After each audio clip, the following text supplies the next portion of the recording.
All right, so finishing up the Bahama 41 annual, we machined and coated transom, motor well, the gunnel, and hardtop, all three phases of the hardtop, the control area, and the very top one as well.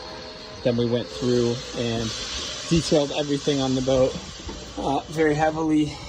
Under the gunnel, Regen-X, all under here, metal polish, anything under there.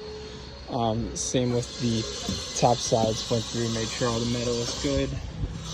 And then pretty much Regen-X all these exposed areas, the tower metal, and then same on the T-top as well.